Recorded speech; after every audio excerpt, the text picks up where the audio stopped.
बातमीपत्रात आता पाहूयात गल्लीपासून ते दिल्लीपर्यंतच्या ताज्या घडामोडींचा धावता आढावा। मराठा आरक्षणाच्या मुद्द्यावरून अवघ्या राज्याचं वातावरण तापलं आहे। काही ठिकाणी या आंदोलनाला हिंसक वळणही मिळाले। या पार्श्वभूमीवर वकील तथा एसटी संघटनेचे नेते गुणरत्न सदावर्ते यांनी मुंबई उच्च न्यायालयात मराठा आंदोलनाविरुद्ध याचिका दाखल केली आहे। या याचिकेद्वारे त्यांनी मराठा आंदोलनातील हिंसक घटनांवर कारवाई करण्याची मागणी केली आहे। मराठा आंदोलकांकडून ज्या पद्धतीनं आरक्षणासाठी आंदोलन केलं जातंय त्यावरून राज्यातील कायदा आणि सुव्यवस्था बिघडत आहे।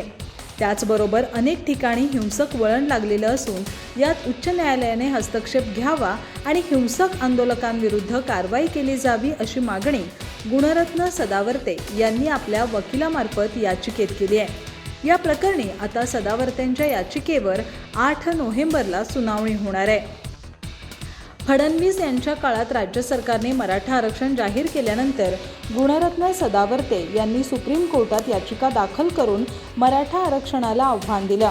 त्यात मराठा आरक्षण सुप्रीम कोर्टात टिकू शकलं नाही, त्यामुळे सदावर्ते यांच्यावर मराठा समाजाचा कायम रोष पाहायला मिळालाय। तर काही दिवसांपूर्वी संभाजीनगरातील आंदोलकांनी सदावर्ते यांच्या घरासमोरील गाड्या फोडल्या। त्यावेळी सदावर्ते यांनी जरांगे यांच्या विरोधात नाराजी व्यक्त केली होती।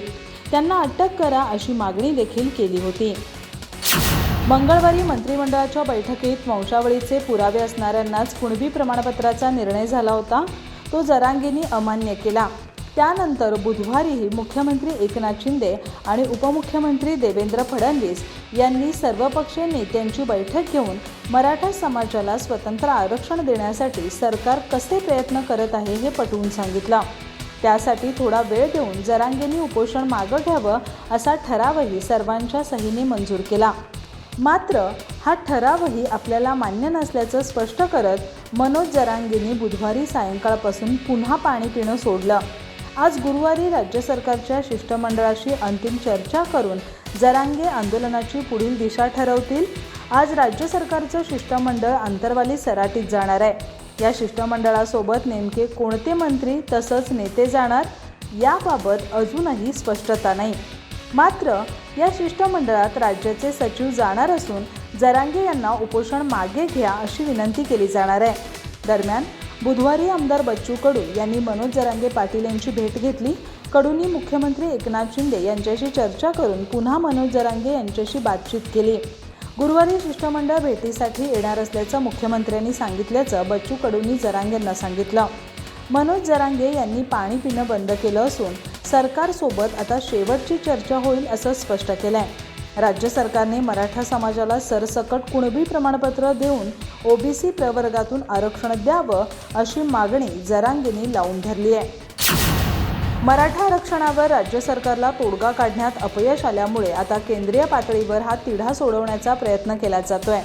केंद्रीय गृहमंत्री अमित शहा यांनी या प्रकरणी उपमुख्यमंत्री देवेंद्र फडणवीस आणि भाजप प्रदेशाध्यक्ष चंद्रशेखर बावनकुळे यांना तातडीने दिल्लीला बोलावलं आहे। त्यात शहा या दोघांकडून मराठा प्रश्न समजून घेऊन या प्रकरणी एखादा ठोस निर्णय घेतील असा अंदाज आहे। यासंबंधीच्या वृत्तानुसार अमित शहा यांच्या दिल्ली स्थित निवासस्थानी देवेंद्र फडणवीस आणि चंद्रशेखर बावनकुळे यांची भेट घेतील। यावेळी या तिन्ही नेत्यात मराठा आरक्षणाच्या मुद्द्यावर धीरगंभीर चर्चा होण्याची शक्यता आहे। मनोज जरांगे पाटील यांच्या आमरण उपोषणामुळे मराठा आरक्षणाचा प्रश्न चिघळला आहे। महाराष्ट्रातील काही भागात आंदोलनाने हिंसक वळण घेतलंय। बीडमध्ये राजकीय नेत्यांच्या घरांची जाळपोळ झाल्यानंतर अमित शहा यांनी फडणवीस यांना फोन करून स्थितीचा आढावा घेतला होता। त्यानंतर फडणवीस यांनी या घटनेत सहभागी असलेल्यांवर 307चे गुन्हे नोंदवण्याचे निर्देश दिले होते। पण त्यानंतर मनोज जरांगे यांनी एकेरी भाषेत सरकार विशेषतः फडणवीसांना असे गुन्हे दाखल करून दाखवा, मग मी पाहतो असा निर्वाणीचा इशारा दिलाय। त्यातच त्यांनी बुधवारी रात्रीपासून पाणी पिणंही सोडलं आहे। यामुळे स्थिती अधिकच गंभीर बनली आहे। मराठा समाजाला आरक्षण द्यावं आणि एकदिवसीय अधिवेशन घेण्याच्या मागणीसाठी आज सलग तिसऱ्या दिवशी मंत्रालयासमोर सर्वपक्षीय आमदारांनी आंदोलन केलं। आमदारांनी आज मंत्रालयासमोर एक चक्काजाम आंदोलन केलं। यामुळे वाहतूक कोंडी होत असल्यानं पोलिसांनी आमदारांना ताब्यात घेतलंय। मराठा आरक्षणाच्या मुद्द्यावरून बुधवारी सर्वपक्षीय आमदारांनी मंत्रालयाच्या गेटला टाळं ठोकलं होतं। यानंतर पोलिसांनी या आमदारांना व्हॅनमध्ये घालून नेलं होतं। आज पुन्हा हे आमदार मंत्रालयाबाहेर दाखल झाले आणि रास्ता रोको करू लागले होते। त्यामुळे आज पुन्हा पोलिसांनी येत या आमदारांना ताब्यात घेतलंय। आज वानखेडे स्टेडियमवर भारत विरुद्ध श्रीलंका क्रिकेट सामना आहे, त्यामुळे या रस्त्यावर मोठी वर्दळ असणार आहे। प्रेक्षकांसह नेहमी कामानिमित्त ये-जा करणारे लोक या भागातून जाणार आहेत। असं असताना आमदारांनी मंत्रालयाबाहेरच रास्ता रोको केल्यानं कोंडी निर्माण झाली होती। त्यामुळे आज पुन्हा पोलिसांनी येत या आमदारांना नेले। दरम्यान मराठा आरक्षणाच्या मुद्द्यावरून बुधवारी सर्वपक्षीय आमदारांनी मंत्रालयाच्या गेटला टाळं ठोकलं होतं। मराठा आरक्षणासाठी विशेष अधिवेशन बोलवा, नाहीतर एकाही मंत्र्याला आत जाऊ देणार नाही अशी मागणी करत त्यांनी तिथंच पायऱ्यांवर ठिय्या मांडला। पोलिसांनी हस्तक्षेप करत या आमदारांना ताब्यात घेऊन दरवाजा पुन्हा उघडला। सह्याद्री अतिथीगृहावर मराठा आरक्षणासंदर्भात सर्वपक्षीय बैठक सुरू असतानाच मंत्रालयात अचानक झालेल्या या आंदोलनामुळे पोलिसांची भंबेरी उडाली। 16 आमदार या आंदोलनात सहभागी होते। सुमारे तासभर हा गोंधळ सुरू होता। मराठा आरक्षणाच्या मुद्द्यावरून मनोज जरांगे पाटील यांच्या आमरण उपोषणाला राज्यभरातून प्रतिसाद मिळतोय। जरांगे यांनी या प्रकरणी राज्य सरकारला अक्षरशः सळोकी पळो करून सोडलंय। ते सातत्यानं सरकारवर, विशेषतः उपमुख्यमंत्री देवेंद्र फडणवीस यांच्यावर निशाणा साधतायत। त्यांच्या या भूमिकेला मराठा ठोक मोर्चाने विरोध दर्शवलाय। मनोज जरांगे यांनी राजकीय नेत्यांवर बोलू नये असे मोठं विधान मराठा ठोक मोर्चाचे नेते आबा पाटील यांनी केले। आबा पाटील मराठा क्रांती ठोक मोर्चाचे समन्वयक आहेत। त्यांनी सत्ताधारी भाजपचे समर्थन केले। मनोज जरांगे पाटील यांनी मराठा समाजाच्या प्रश्नांवर आपली भूमिका स्पष्ट करावी, पण त्यांनी राजकीय भानगडीत पडू नये, त्यांनी कोणतीही राजकीय भूमिका घेऊ नये असं ते म्हणालेत। मराठा समाजाला मागील 70 वर्षात कोणत्याही राजकीय पक्षाने न्याय दिला नाही, पण भाजपने राज्याची सूत्र हाती घेतल्यानंतर मराठा समाजाला न्याय देण्याचा प्रयत्न केला। जरांगे यांचं आंदोलन पुढील 2 ते 3 दिवसात संपलं पाहिजे। मराठा समाज आता आणखी वाट पाहू शकत नाही। तुम्हाला जो काही निर्णय घ्यायचा आहे तो 2 ते 3 दिवसात घ्या असं आबा पाटील म्हणाले। पंतप्रधान नरेंद्र मोदी यांनी मनोज जरांगे पाटील यांच्याशी फोनवर संवाद साधायला हवा अशी मागणी उद्धव ठाकरे गटाचे नेते खासदार संजय राऊत यांनी केली आहे। देवेंद्र फडणवीस यांच्यावर आशीर्वाद आहेत ना, मग मनोज जरांगे पाटील यांचे प्राण त्यांनी वाचवावे असा टोलाही त्यांनी लगावला। नरेंद्र मोदी प्रचाराला फिरत आहेत, अमित शहा फिरत आहेत आणि इकडे महाराष्ट्र पेटला असल्याची टीका खासदार संजय राऊत यांनी केली। मराठा समाजाला आरक्षण देणं हे केंद्र सरकारच्या हातात आहे, मात्र देवेंद्र फडणवीस यांचा दिल्ली दौरा हा केवळ खुर्च्या वाचवण्यासाठी आहे। त्यांच्या दौऱ्यात मराठा समाजाला आरक्षणाचा प्रश्न सोडवण्याच्या हालचाली नसल्याची टीका खासदार संजय राऊत यांनी केली। आमदारांची अपात्रता रोखण्यासाठी देवेंद्र फडणवीस दिल्लीवारी करत असल्याचंही संजय राऊत यांनी म्हटलंय। फडणवीस यांनी देखील मनोज जरांगे पाटील यांच्याशी चर्चा करायला हवी असंही संजय राऊत यांनी म्हटलंय।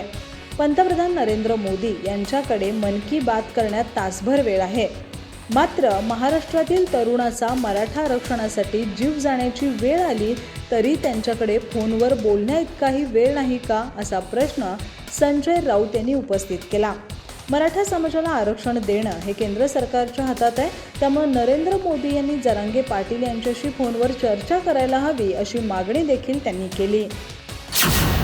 राजस्थान अँटी करप्शन युनिटने गुरुवारी सक्तवसुली संचालनालयाच्या एका अधिकाऱ्याला लाच घेतल्याप्रकरणी अटक केली आहे। ईडीचे अधिकारी नवकिशोर मीना यांना 15 लाख रुपयांची लाच घेतल्याप्रकरणी अटक करण्यात आली आहे। अधिकाऱ्यासोबत त्यांचा सहकारी बाबूलाल मीना याला देखील मध्यस्थी म्हणून ताब्यात घेण्यात आले। ANIने या संदर्भातील बातमी दिली आहे।